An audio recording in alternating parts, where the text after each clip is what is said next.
Aikwe, Naknamalita, and this is my channel, The Midnight Librarian. Today I will be talking about my September wrap-up.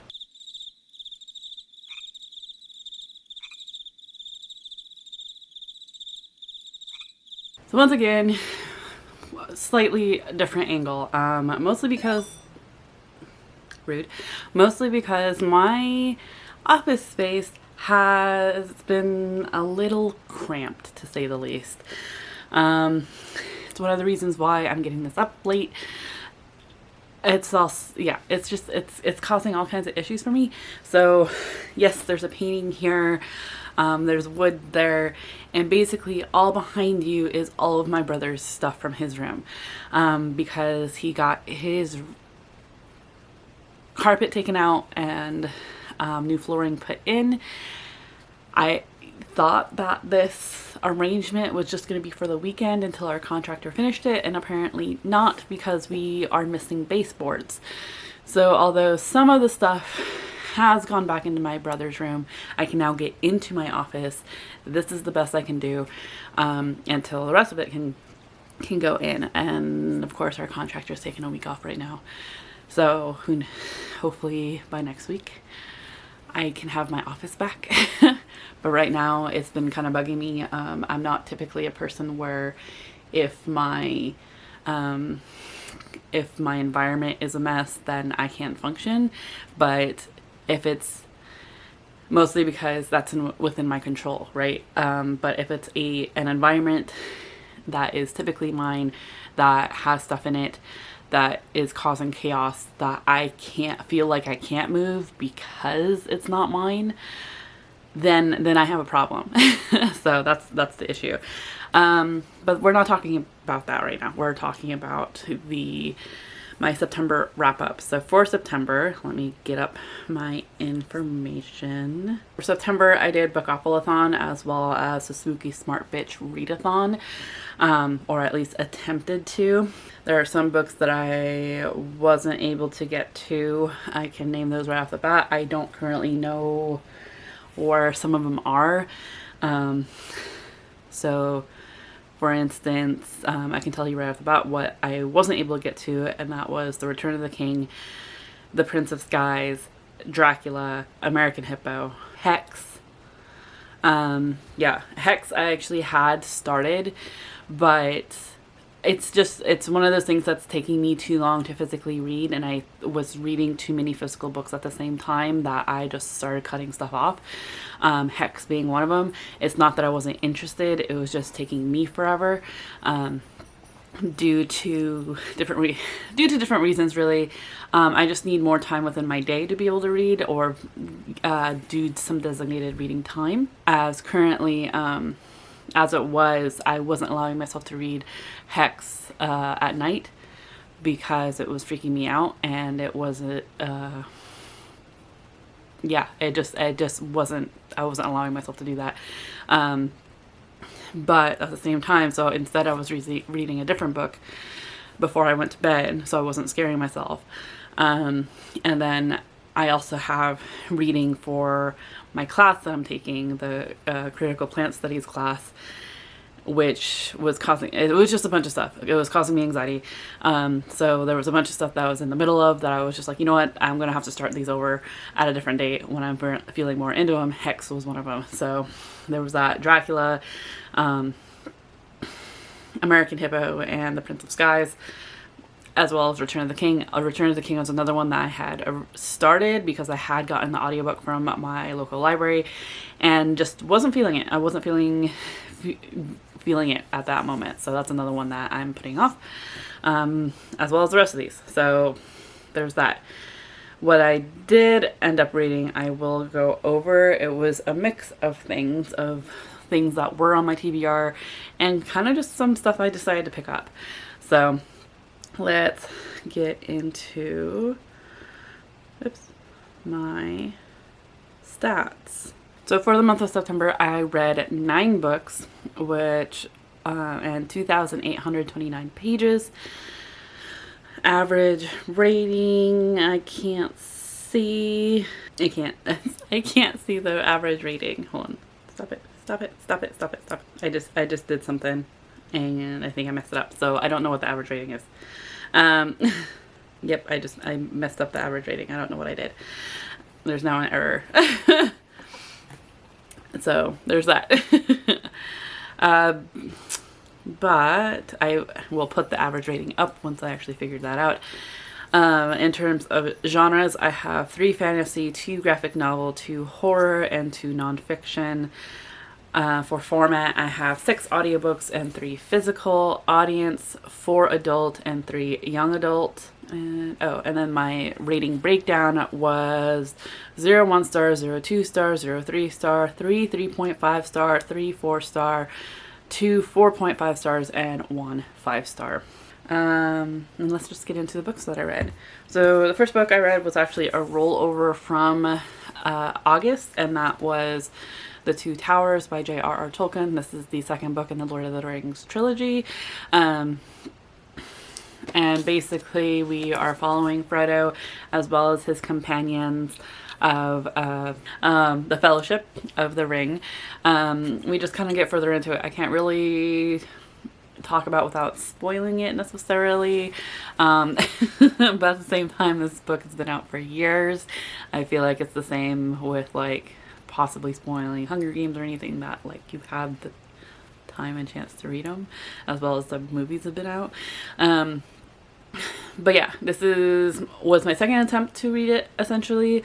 So I had started it at the beginning of this year and kind of got bored about halfway through because it kind of got repetitive in terms of we would follow like Merry and Pippin to a point, and then they met back up with a couple other people from the Fellowship, and then they would retell their story, and that's about the time where I kind of got bored and ended up putting it down. So when I restarted it for the magical readathon for August, I did the same thing in terms of I started over, went back to this part that I got bored at, and realized that I didn't have to start over necessarily because they were retelling their story. So I did end up finishing this. I forgot already what I rated it. Let's see. I rated this 3.5 stars just because it did kind of lose me the first time. So next I read Feedback. This is the 4th book, so this is the bind up of the Newsflesh series, but I read Feedback, which is the 4th book and not the final of the Newsflesh series. We are following a different set of characters within this one. I'm gonna just stop holding that one up and just put up the actual thing for new Feedback. So Feedback is the 4th one, and basically we are not following the same people that we had been following for the last 3 books. We have new perspectives. Basically, so Newsflesh series, we're typically following Georgia Mason and her adoptive brother Sean Mason as in a world filled with zombies. They were born just before the zombie uprising. They are bloggers. Bloggers are basically where people get their news source, because typical or traditional news media was failed people essentially when the uprising began, even though that it's still a thing in this world. Anyway, this has been one of my favorite series so far. I've read it all summer, essentially. I've enjoyed the zombie aspect. I've enjoyed the world building. I've really enjoyed Mary Grant's writing, aka Shannon McGuire. She's been really great in terms of answering questions that I had at the end of one book and answering them in the second. I just really enjoyed it. So Sean and Georgia Mason end up becoming, they were pretty big names anyway because of who their adopted parents were, but they became even bigger names when their blogging crew, so Sean and Georgia, as well as Buffy, aka Georgette Maisonier, ended up getting picked up to be the bloggers to follow a potential presidential candidate as senator running for president for the Republican side. So in Feedback, we are following that same timeline of the presidential race is on. and we are following a new blogger group, new characters who get picked up to follow someone from the Democratic side of the presidential race and kind of see them put the pieces together that we had basically already learned from the first 3 books, but from another point of view. Really, what it ultimately felt like is that after the first 3 books, Mira Grant was like, hey, there's not that much diversity in here. Let's get another book that shows this let's get another perspective, and went back and gave us a perspective from a diverse group of people. So we have an immigrant from Ireland who is a lesbian. We have a Black man who just lost his mother and is a brother and is very protective of his sister. We have gender fluid makeup artist / techie, as well as I believe she's Filipino managerial type. I don't know. It was a diverse group, more diverse group of people as opposed to the first three books. And I really enjoyed it. It was actually an interesting aspect in terms of like, oh, if you could have an author go back to their work and create a more diverse viewpoint, like which would it be? And I immediately thought like Kelly Barnhill and When We Were Dragons, or at least open up that world to other authors so that we could get own voices, perspectives from femme BIPOC authors of turning into dragons. So yeah, that's my thought. But that's what got brought up when I was reading feedback. So it was really interesting. I really enjoyed it. It went a lot quicker than the first 3, but obviously just because like they were figuring stuff out a little quicker, and it was interesting to hear different like connecting to the timeline that we already knew. So yeah, it wasn't, I don't think, as because we already knew it, there was kind of that lack thereof of surprise, really, but it was still very interesting, and it was still very like emotional when we did end up losing characters, because I mean, it's a zombie apocalypse movie, not movie, book. So I rated it 4 stars, and that one had filled my Bookopoly prompt of read a book in my favorite setting. I really enjoyed this series, so I guess it's a favorite setting of mine. So the next I read The Sentence by Louise Erdrich. This is Louise's latest publication, I believe. I'm trying to think. I think it came out in 2021, and it's kind of following the events of sorts from 2020. Yes, 2021 was when this was published. So we were following Tuki, who was incarcerated and found that books kind of saved her life while she was incarcerated. When she gets out, she ends up applying for a small to work in a small bookstore in Minneapolis. It's kind of assumed to be Birchbark Books, which is actually Louise Erdrich's small bookstore in Minneapolis. So we are following Tuki. She ends up getting this job. She ends up making friends at this bookstore, as well as with her coworkers, as well as with customers. And we are kind of leading into the events of 2020, but on All Hallows Eve, All Hallows Day or Eve of 2019, she finds that the bookstore is haunted by the most annoying customer that they had that recently passed away. And then we're kind of leading into the events of 2020, the pandemic, the death of George Floyd, the murder of George Floyd, and what the things that happened because of it. I thought it was really interesting. I know that when this originally came out, there were a lot of people that thought it was too soon to write about it. I think that's perspective, really. Reading it now, and though I'm reading it now having read it now in 2022, I find it interesting to look back on 2019 and then leaning into the events that happened in 2020, and remembering like how I responded to certain things, how we prepped for certain things. It was really interesting, and even though it was only 2 years ago, it was still 2 years ago, and it's still fairly vivid. But it was still interesting to look back on. There were elements in here that did make me tear up, that felt very real, but I still very much really enjoyed it. I listened to this via audiobook, and Louise Erdrich ends up narrating it herself. And I enjoy her narration, but I often have to wait a bit before I can read another one of her books, because there's something about her narration that kind of irks me, and I don't know, I'm sure I can't quite tell if it's her narration or her writing style, because for the most part we're following Tukey. We are in Tukey's perspective. But then in certain parts, we randomly get someone else's perspective for like a paragraph. And because of how Louise Erdrich narrates, which is fairly fluid, I almost missed it as it being someone else's perspective.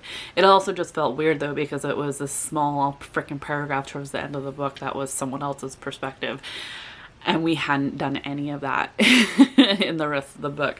So it just took me by surprise, but I found out that I do have to wait a bit before reading another Louise Erdrich, because she is Tukey right now. She was the main character in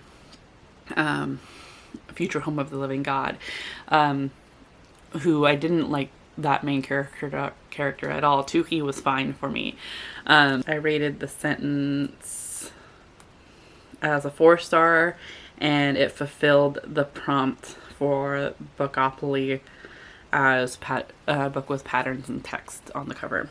The next book I read was an audiobook that I think it was on my Libra wish list, and I just kind of gravitated towards it because I was looking for more kind of haunting stories.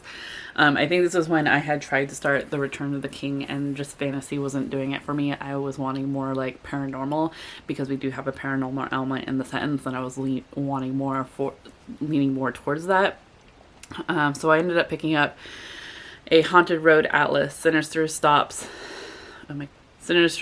and Dangerous Destinations and True Crime Tales. I don't have the authors, I apologize, but they are both hosts of the This Is Why We Drink podcast. Actually, I can just look it up on Goodreads. It feels like I haven't filmed in a while, so I apologize if this is chaotic. This book was not on any TBR. I just randomly picked it up. Okay, so A Haunted Road Atlas, Sinister Stops and Dangerous Destinations, and True Crime Tales by Christine Schaefer and M. Schultz. So, like I said, these are hosts of This Is Why We Drink podcasts, and basically it's like it says, an atlas, a nonfiction atlas of curious destinations in the United States.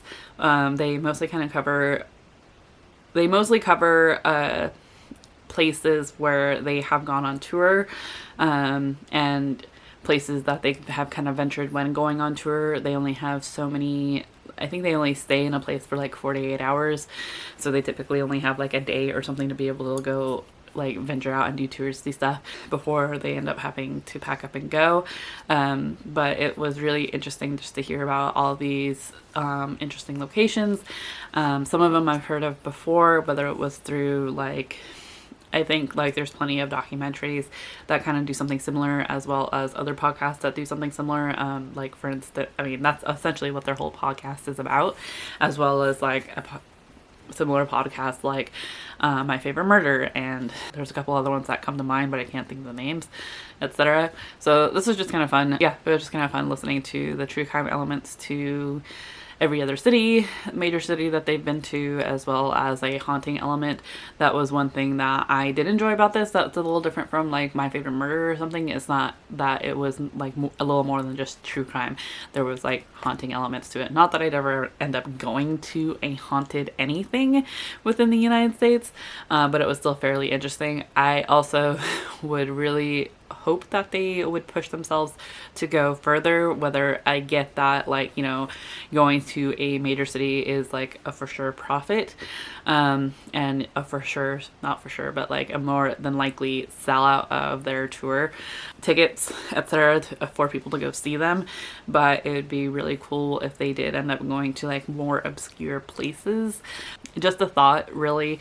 I also feel like despite going throughout the United States, I'm sure there was plenty of states that were left out, and I think it would be cool if they ended up like going to those places as well. The first two I can think of is Alaska and Hawaii, but please, actually they ended up covering Hawaii, so Alaska was the one that I was thinking of.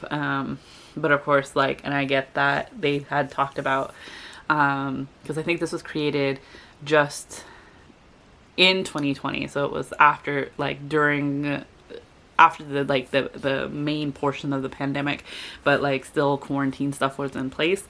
So they talked about how certain areas were on their destination list, as well as other areas that they had wanted to go to and hope to go to in future tours.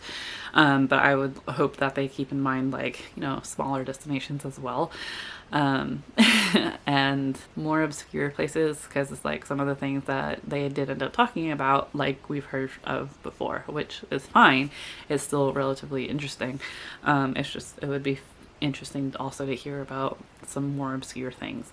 Next, I ended up reading The Undead Truth of Us by Brittany S. Lewis. This is a young adult book where we are following Zari, who recently lost her mom. But before her mom died, Zari watched her mom turn into a zombie. She doesn't know why.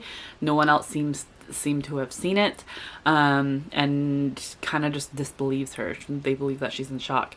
So Zari ends up moving in with her aunt in an apartment complex, and soon ends up realizing that her mom wasn't the only one that she sees turned into zombies. There's other folks that she's starting to see that go to her school, that are walking on the street, that also have turned into zombies right before her eyes. But no one else is seeing them. So Zari doesn't know what to do, until a boy ends up moving into the same apartment complex, and at first, Zari doesn't want anything to do with him, but then he ends up turning into a zombie right before her eyes as well, but ends up turning back into a human. So she befriends him and tries to figure this out of what's going on. Why is she the only one that can see him? So it was ultimately an interesting concept. I really liked the reason why folks were turning into zombies. My issue was pacing.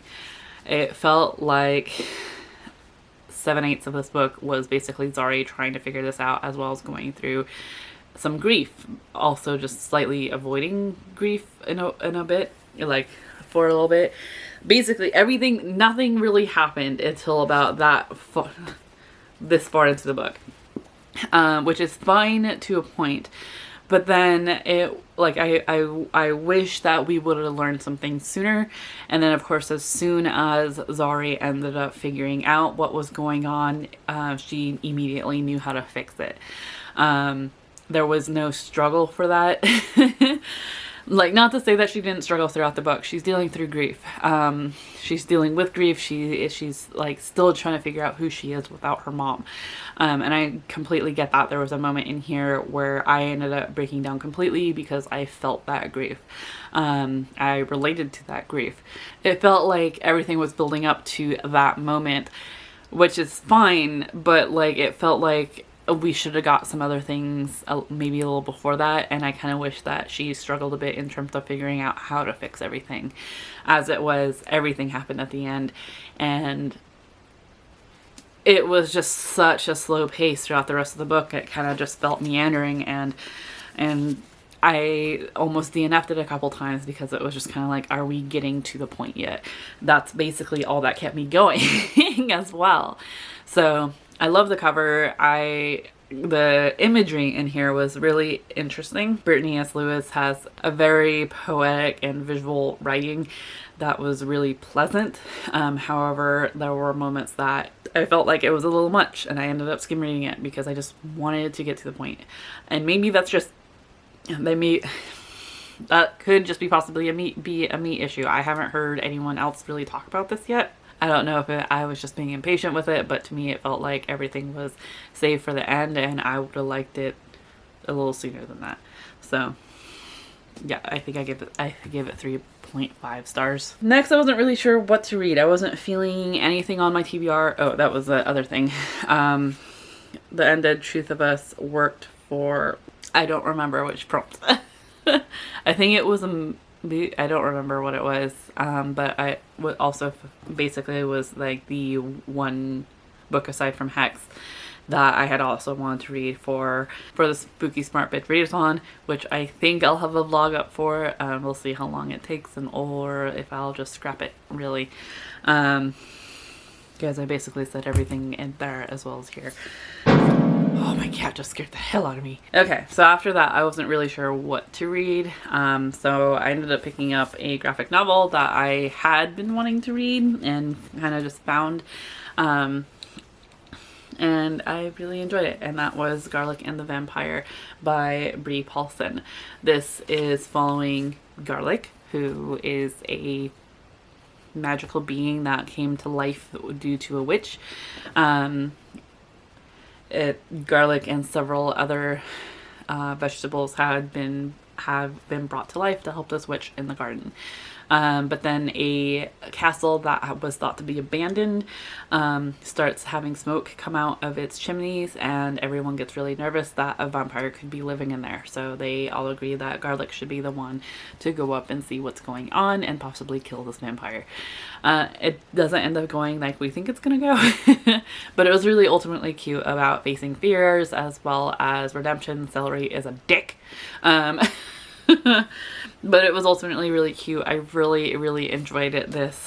I just really enjoyed the art style. It was completely adorable.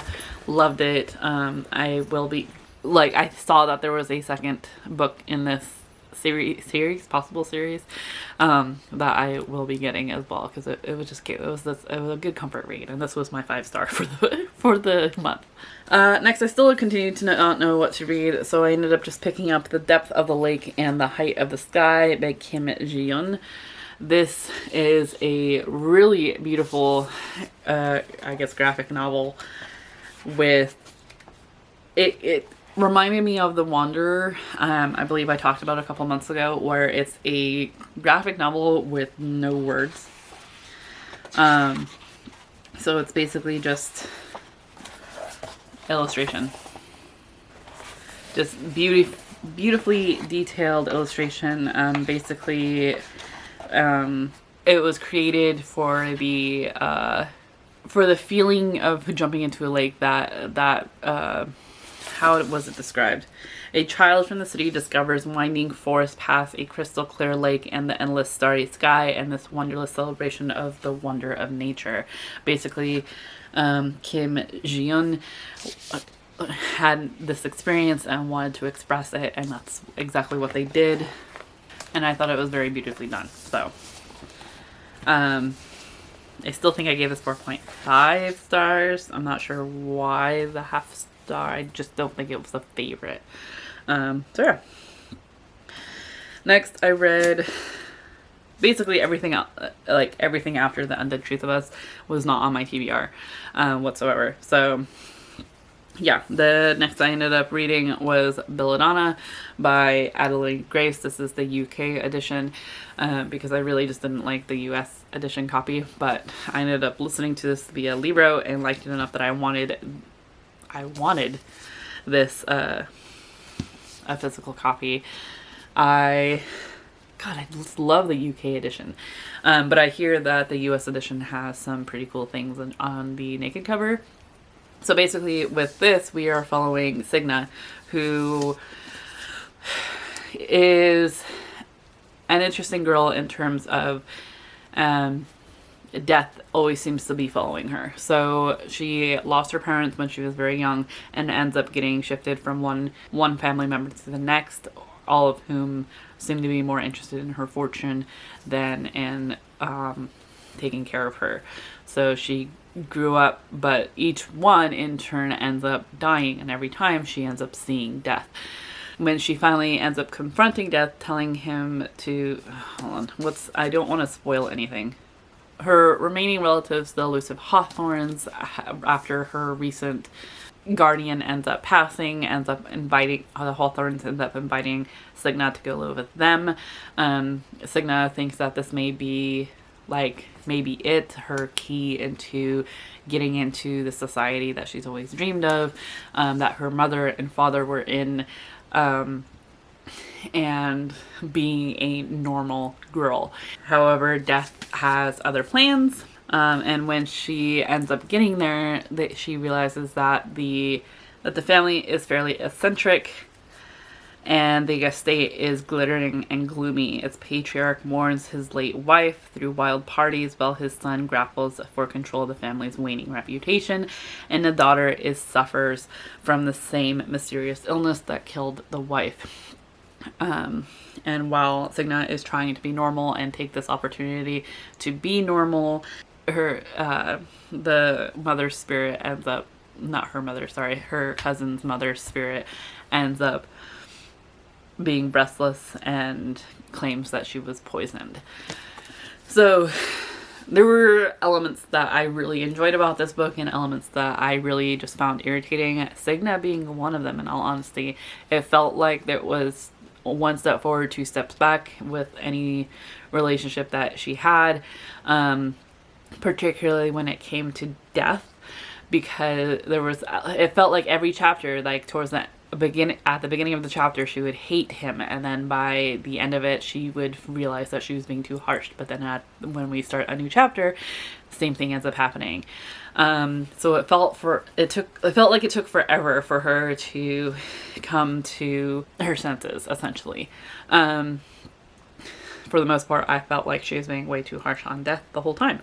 So I really enjoyed how Adeline Grace ends up talking about death, about how she personalized death. It was really sexy, in all honesty, but also very endearing and emotional. There were elements that did make me tear up because of how Death felt about his job ultimately. And there was all other elements, so I don't think this is gonna be a major spoiler, but with the name Belladonna, we can assume, right, that Belladonna is used as the poison. And unfortunately, I ended up reading a book on poisonous plants the same time as this. I'm not going to talk about it here because I'm not done with it, but Belladonna was one of the first chapters within that book. And basically the symptoms that are displayed in here, particularly the major symptoms that end up, that the restless wife, who is the spirit, the reason why she has... There was just symptoms that Adeline Grace put in here as creative opportunity, and that's not what Belladonna does when it's consumed by people. So that was kind of disappointing to me. I get that she was taking creative liberties. I've been told by folks that I was complaining about this too, that it's a fantasy book where a woman can see ghosts. Why should I be so mad about this particular detail? And for some reason I am. I don't know. I don't know why. It's just frustrating. That's not what Belladonna does. So anyway, I still enjoy this book mostly because of Death. Death saved this book. And the last book that I read for the month of September was Lady Killers by... who's it by? Tori Telfer. This is another nonfiction that I found on Libro, and it's about deadly women throughout history. So basically, it's a really interesting point that everyone seems more obsessed with male serial killers than female serial killers, to the point where a lot of female serial killers end up kind of just their memories everyone tends to ignore them after a bit or forget about them, and that's something that Tori Telfer talks about in this book. When you think of serial killers throughout history, the names that come to mind are likely Jack the Ripper, John Wayne Gacy, and Ted Bundy. But what about Tilly Klimek, Muley Hassan, and Kate Bender? The narrative we're comfortable with is one where women are the victims of violent crime, not the perpetrators. In fact, serial killers are thought to be so universally male that in 1998, FBI profiler Roy Hazelwood infamously declared there are no female serial killers. Inspired by Telfer's Jezebel column of the same name, Lady Killers disputes that claim and offers 14 gruesome examples as evidence.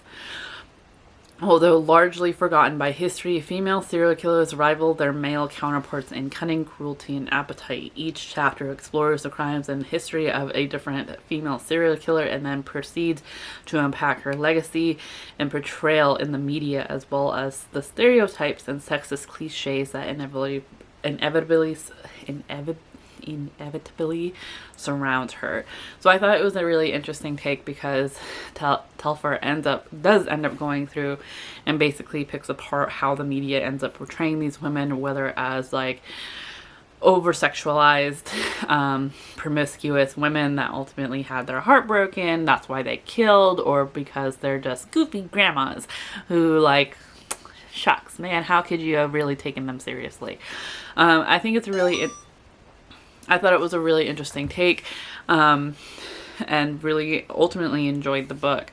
I think this was another 4.5 for me.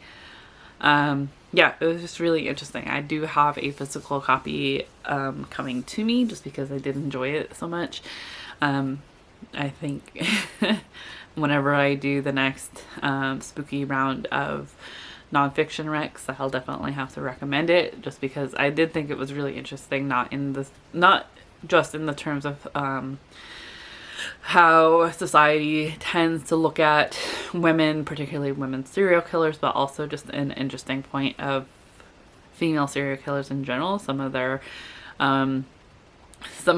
crimes were definitely gruesome and terrifying. But yeah, I thought it was a really interesting take, and I would have to recommend. So that is the books that I've read for the month of September. Again, I apologies for the lateness of this. But yeah, hopefully I can get some more videos out soon. However, because of this encroachment, not that like, I mean, I offered it too, so I just didn't realize how much it would impact me.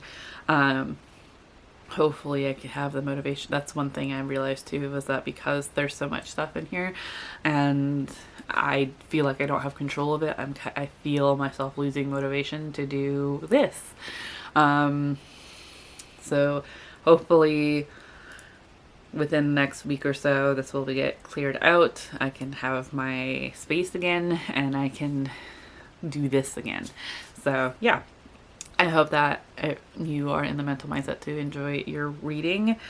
I don't really have an emoji in my, I mean, unless we do like a bird. You want to do a bird?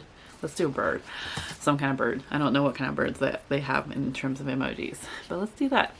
Otherwise, yeah. If you read any of these books, let me know what your thoughts were. I'll see you in the next video very soon.